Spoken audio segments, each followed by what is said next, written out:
പ്രധാനമന്ത്രി നരേന്ദ്രമോദിയുടെ ലോകപ്രശസ്തമായ ഒരു ആപ്തവാക്യമാണ് വസുധൈവ കുടുംബകം.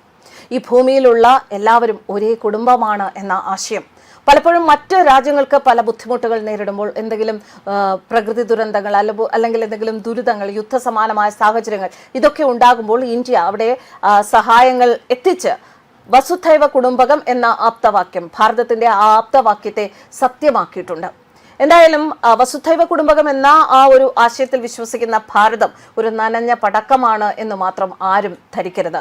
ഇങ്ങോട്ട് ഉപദ്രവിക്കാൻ വന്നാൽ, ആക്രമിക്കാൻ വന്നാൽ, കണ്ണുരുട്ടാൻ വന്നാൽ ഇന്ത്യ ശരിക്കുമുള്ള താണ്ഡവം പുറത്തെടുക്കും എന്നാണ് ഇന്നൊരു പ്രസ്താവന നടന്നിരിക്കുന്നത്. 2047 ഇന്ത്യ പൂർണ്ണ വികസിത രാഷ്ട്രമാക്കുമെന്ന ദൃഢനിശ്ചയത്തിൽ പ്രതിരോധ മേഖലയിൽ വൻ കുതിച്ചുചാട്ടത്തിന് രാജ്യം ഒരുങ്ങുകയാണ്. ആത്മനിർഭർ ഭാരത് പദ്ധതിയിലൂടെ പൂർണ്ണമായും തദ്ദേശീയമായി നിർമ്മിച്ച അത്യാധുനിക ആയുധങ്ങളും സാങ്കേതിക വിദ്യയും ഉപയോഗിച്ച് ഇന്ത്യൻ വ്യോമസേനയെ ലോകത്തിലെ ഏറ്റവും കരുത്തുറ്റ പോരാളികളാക്കി മാറ്റുമെന്ന് കേന്ദ്ര പ്രതിരോധ സഹമന്ത്രി സഞ്ജയ് സേത്ത് ന്യൂഡൽഹിയിൽ പ്രതിരോധ മേഖലയിലെ പ്രമുഖരുടെ ഒരു യോഗമുണ്ടായിരുന്നു. ആ യോഗത്തിൽ സംസാരിക്കുമ്പോഴാണ് ഭാരതത്തിന്റെ ഭാവി സുരക്ഷാ നയം എന്താണ് എന്ന് മന്ത്രി വ്യക്തമാക്കിയത്.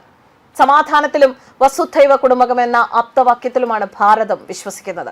എന്നാൽ രാജ്യത്തിന്റെ പരമാധികാരത്തിന് നേരെ ഏതെങ്കിലും കോണിൽ നിന്ന് ഭീഷണി ഉണ്ടായാൽ അതിന് അതിശക്തമായ മറുപടി നൽകാൻ സൈന്യം സജ്ജമാണെന്നുകൂടി അദ്ദേഹം ഓർമ്മിപ്പിക്കുകയായിരുന്നു.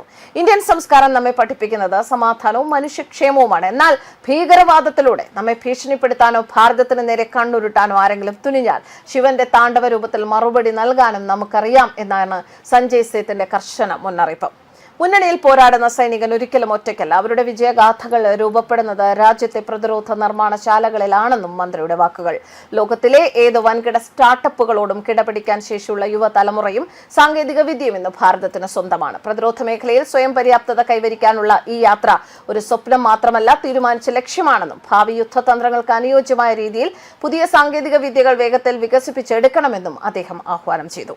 വസുധൈവ കുടുംബകം എന്ന ആ ഒരു സിദ്ധാന്തത്തിൽ വിശ്വസിക്കുമ്പോഴും ആ ഒരു ആപ്തവാക്യം ഒരു പാതയായി മുന്നോട്ട് കൊണ്ടുപോകുമ്പോഴും ഉപദ്രവിക്കാൻ വന്നാൽ തിരിച്ചടിച്ചിരിക്കും എന്ന ശക്തമായ സന്ദേശം തന്നെയാണ് അദ്ദേഹത്തിന്റെ ഈ വാക്കുകളിലൂടെ വ്യക്തമാകുന്നത്. ന്യൂസ് ഡെസ്ക് കർമ്മ.